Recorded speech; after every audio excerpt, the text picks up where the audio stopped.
ये महल नमरूद का महल है। नमरूद वो बादशाह है जिसने हजरत इब्राहिम अलैहिस्सलातु वस्सलाम को आग के अंदर डाला था। ये हजारों साल पुराना महल आज भी अपनी असली हालत के अंदर मौजूद है। ये इराक के शहर बाबिल के अंदर मौजूद है और इसका जिक्र कुरान मजीद के अंदर भी आया है। और किस तरह से देखें भूल भुलैया बनी हुई है। यहाँ से इसका एक दरवाज़ा, यहाँ से एक दरवाज़ा, यहाँ से एक दरवाज़ा, वहाँ से दरवाज़ा। बंदा यहाँ से वहाँ निकल जाए, वहाँ से वहाँ निकल जाए। मैं कहता हूँ कि बंद किसी को पकड़ना मुश्किल है इन कमरों के अंदर। अस्सलामु अलैकुम दोस्तों, आज मैं आपको नमरूद का महल दिखाने वाला हूँ। नमरूद यानी इसने इब्राहीम अलैहिस्सलाम को आग में फेंकवाया था, लेकिन अल्लाह रब्बुल आलमीन ने फिर भी इब्राहीम अलैहिस्सलाम को आज तक नहीं आने दी। और हम आपको इसका महल दिखाएंगे कि ये कितना पुराना है। बिस्मिल्लाहिर्रहमानिर्रहीम, अस्सलाम वालेकुम रहमतुल्लाहि व बरकातुहू। मेरा नाम है अब्दुल लतीफ़ चौहान। जनाब अली, अभी मैं मौजूद हूँ बाबिल शहर के अंदर। इराक का शहर है बाबिल। इस शहर के अंदर इब्राहीम अलैहिस्सलाम की पैदाइश हुई थी और कहा जाता है कि ये जो महल है ये नमरूद के दौर का बना हुआ है। नमरूद वो बादशाह था जो इब्राहीम अलैहिस्सलाम के दौर में बादशाह था और जिसने इब्राहीम अलैहिस्सलाम को आग में डाला था। उस बंदे का ये महल है। बाद में इस महल की जो है तजदीद होती रही है, लेकिन इस महल को मैं आपको मुकम्मल विज़िट करवाने जा रहा हूँ। वीडियो को आखिर तक देखिएगा, इंशाल्लाह आपको फ़ायदा होगा। चलें जी, एंटर होते हैं इस पुराने शहर के अंदर। आ जाएं जी।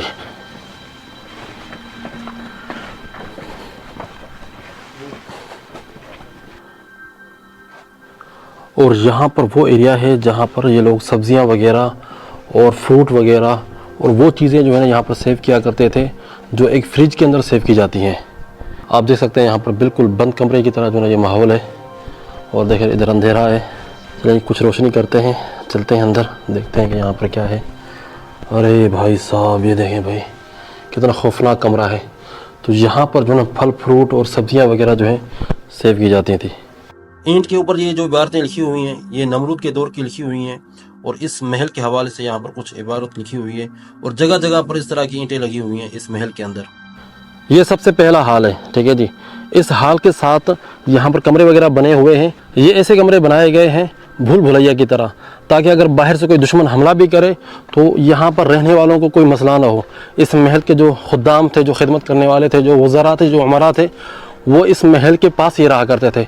इस महल के करीब तकरीबन 600 कमरे हैं और ये ऐसा मुश्किल बना हुआ है ना भूल भुलैया की तरह कि अगर आप देखेंगे, आप इंटर होंगे तो निकल नहीं सकते।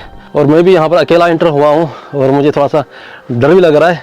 थोड़ी देर पहले मेरे साथ गाइड था जिसने ये पूरा मुकम्मल मुझे घुमाया और उसके बाद मैं अभी वीडियो बनाने के लिए निकला हूँ। ये देख रहे हैं भाई, इस तरह से भूल भुलैया है ना कि आप इंटर होंगे आपको पता ही नहीं चलेगा कि आप कहाँ जा रहे हैं। अरे भाई यार, सच में मैं तो ओला गुम हो गया इसके अंदर भाई। ओ भाई, कहाँ जाए यार। यार सच में मैं तो गुम हो रहा हूँ भाई। भूल भुलैया वाकई बिल्कुल यकीन करें। आप देखें यहाँ से,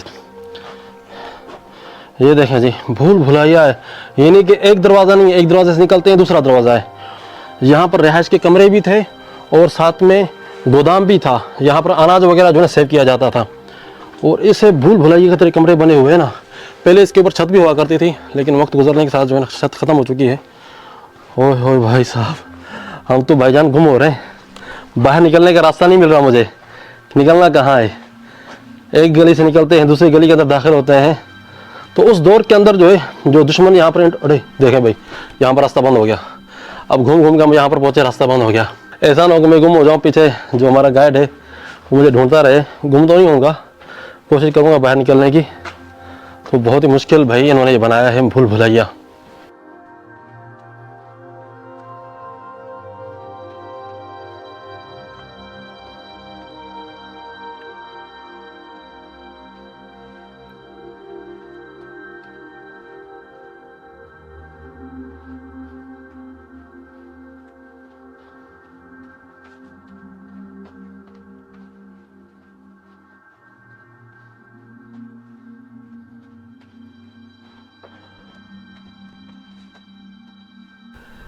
ये वो जगह है जहाँ पर बादशाह की मजलिस लगा करती थी।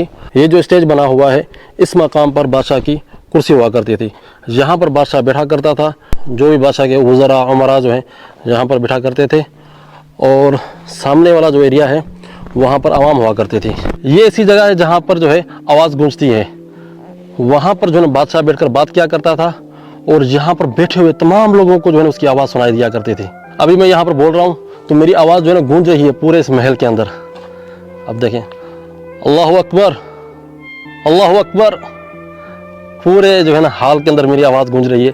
यानी पीछे जो है ना बादशाह बात किया करता था तो यहाँ पर पूरी आवाम जो है ना उसकी बातें सुना करती थी उस दौर के अंदर। आज भी देखें वही चीज़ है।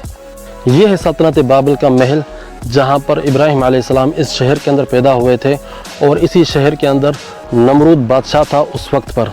तो उसके बाद उसकी जो है नस्ल चलती रही और बादशाह भी आते रहे। ये जो महल बना हुआ है ये बना है आज से तकरीबन 2600 साल पहले बना है।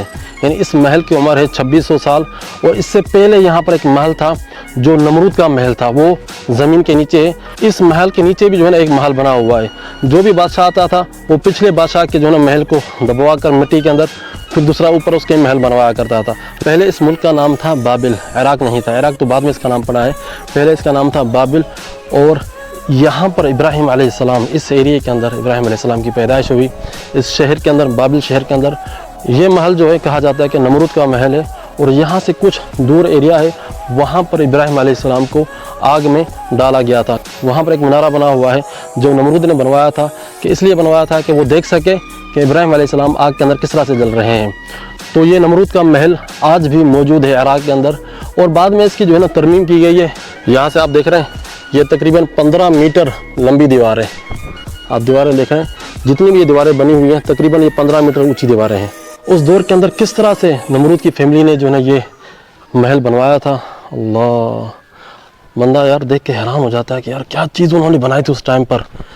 मैं बिल्कुल अकेला हूँ, यहाँ पर विज़िट कर रहा हूँ। थोड़ी देर पहले लोग विज़िट करके चले गए हैं तो थोड़ा सा ना अजीब फीलिंग भी हो रही है यार, मैं अकेला अकेला इस खौफनाक और खंडरात के अंदर घूम रहा हूँ। चलिए चलते हैं आगे मज़ीद चीज़ें मैं आपको दिखाता हूँ। ये देख रहे हैं, ये है वो भूल भुलैया वाले कमरे। इन कमरों के अंदर जो है फौजी रहा करते थे, जो खिदमत गुजार हुआ करते थे इस महल के, वो रहा करते थे। तो यहाँ पर गोदाम भी हैं, सेव करने के लिए भी जो है चीज़ें बनाई गई हैं। और इस तरह की ये भूल भुलैया बनाई गई है ना, तो आप देख सकते हैं जिस तरह से जो है ना लूडो नहीं खेलते, किस तरह से रास्ते बने होते हैं लूडो के, बिल्कुल वही बना हुआ है। यानी आज से 3000 साल पहले जो चीज़ बनाई गई है, किस तरह से उन लोगों का जो माइंड सेट था, ये इस तरह से इन्होंने बनाया है कि अगर कोई बाहर से हमला भी करे ना तो इन कमरों के अंदर आकर वो उनको तलाश नहीं कर सकता, क्योंकि यहाँ के रहने वालों को ही पता है इस भूल भुलैया के बारे में। जो बाहर से जो लोग आएंगे उनको पता ही नहीं होगा कि किस तरह से जो है ना हमने सर्वाइव करना है, किस तरह से हमने बाहर निकलना है। तो आप देख सकते हैं भाई किस तरह से जो है ना इन्होंने ये भूल भुलैया बनाई है। यहाँ से कमरे बने हुए हैं, यहाँ से आप देख सकते हैं। हाँ जी, क्या ख्याल है, यहाँ से मैं छलांग लगा लूँ? ओ भाई बहुत ही ख़तरनाक है यार, बहुत ही ख़तरनाक है वल्लाह, मुझे डर भी लग रहा है। और यहाँ से अगर छलांग लगाऊंगा तो यहाँ से जो है ना निकलना बड़ा मुश्किल हो जाएगा, क्योंकि काफ़ी दूरी है। निकल तो जाऊँगा लेकिन मैं टूर पर हूँ, रिस्क नहीं लेना चाहता। अल्लाह ना करे कहीं पर गिर गया, कोई टांग शांग को मसला हो गया तो फिर सफ़र का पूरा सफ़र ख़राब हो जाएगा। और चीज़ें भी हमने वीडियोज़ बनानी है आप लोगों के लिए, ऐसा ना हो कि इसके चक्कर में जो है ना मैं अपने साथ कोई एडवेंचर करवा के बैठ जाऊँ। और इन लोगों का मज़हब था चाँद की, सितारों की जो है ना ये लोग इबादत किया करते थे। तो ये देख रहे हैं आप नमरूद का महल, फ़िरौन के महलात मैंने आपको दिखाए, वहाँ के पिरामिड्स दिखाए। अब हम इराक के अंदर मौजूद हैं, तो इराक के अंदर जितनी भी इस तरह की चीज़ें हैं तो इंशाल्लाह ताला मैं कोशिश करूँगा कि आपको दिखाऊँ जितना मुझसे हो सकेगा। इराक थोड़ा सा महंगा है बेनिस्बतन मिस्र के। मिस्र कुछ मुनासिब था, लेकिन इराक में देख रहा हूँ कि यहाँ पर काफ़ी ट्रांसपोर्ट जो है महंगी है, तो सफ़र काफ़ी महंगा पड़ रहा है। लेकिन मैं कोशिश कर रहा हूँ कि अपनी तरफ से जितना हो सके मैं आपको दिखाऊँ। हम यहाँ पर खड़े हुए हैं, ये नीचे कितना गहरा है ये देख रहे हैं आप, और किस तरह से देखें भूल भुलैया बनी हुई है। यहाँ से इसका एक दरवाज़ा, यहाँ से एक दरवाज़ा, यहाँ से एक दरवाज़ा, वहाँ से दरवाज़ा, बंदा यहाँ से वहाँ निकल जाए, वहाँ से वहाँ निकल जाए। मैं कहता हूँ कि बंद किसी को पकड़ना मुश्किल है इन कमरों के अंदर। ये ऐसी भूल भुलैया बनी हुई है ना, यहाँ पर पकड़ना नामुमकिन है, किसी को आप पकड़ नहीं सकते। अरे भाईजान क्या चीज़ यार नमरूद के महल के अंदर बनी हुई है। ओ नमरूद भाई मिस्र के वक्त के अंदर मैंने कुछ जो है ना नरमी से बात की। लोगों ने कहा कि आप गालियाँ क्यों नहीं देते, फ़िरौन को गालियाँ दे। भाई जब वो मर गए, कुरान मजीद के उनके ऊपर लानत है। मैं अपनी वीडियो के अंदर बार बार लानत देकर बार बार ये चीज़ करके क्यों करूँ खामखा, क्यों इस तरह से जो है ना ज़बान को हम गंदा करें उनका नाम लेके। ठीक है, उनकी ये महल्लात है, उनकी ये चीज़ें हैं, हम देखने के लिए आए हैं। हम इब्राहिम अलैहिस्सलाम की वजह से यहाँ पर आए हैं। ये तारीख़ी चीज़ें हैं, मौजूद हैं, बंदा देखे जो कुरान मजीद में हमने जो चीज़ें पढ़ी हैं वो यहाँ पर आकर देखे, इबरत हासिल करे। ठीक है, बाकी हम उनकी कोई अजमत नहीं बयान कर रहे कि वो क्या चीज़ इन्होंने बना दी। भाई ठीक है, बनाया था इन्होंने, ये हमारे लिए इबरत है कि किसी ने बाकी नहीं रहना, सब ने फ़ना होना है, सब ने जाना है, ये चीज़ें यहीं पर रह जाएंगी। आने वाली नस्लें देखेंगी। जज्बात के अंदर मैं चढ़ तो गया, अब मुझे यहाँ से नीचे उतारे कौन, और मैं इतना हल्का भी नहीं हूँ कि यहाँ से उतर जाऊँ जल्दी। ये देख रहे हैं भाई कितने नीचे है यार, ये कहाँ से उतरूँ भाई। ऐसे कहते हैं कि जज्बात में बंदा आकर जो है ना जोश में चढ़ तो जाता है, जज्बा था कि यार चढ़ना, ये मैंने देखना, यहाँ की वीडियो बनानी है, लेकिन अब उतरूँ कैसे, अब उतरूँ कैसे यार, उतरूँ कैसे, समझ नहीं आ रही उतरने की। उतरेंगे, आए हैं तो नीचे उतरना तो पड़ेगा। चले जी, हम उतर गए हैं। उम्मीद करता हूँ कि आज की वीडियो आप लोगों को पसंद आई होगी। अगर वीडियो पसंद आई तो वीडियो को लाइक कीजिएगा, शेयर कीजिएगा, ज़्यादा से ज़्यादा शेयर कीजिएगा जितना हो सकता है आपसे। और अगर आपने अभी तक चैनल को सब्सक्राइब नहीं किया हुआ तो चैनल को सब्सक्राइब कर लें भाईजान, नहीं तो आपसे जो है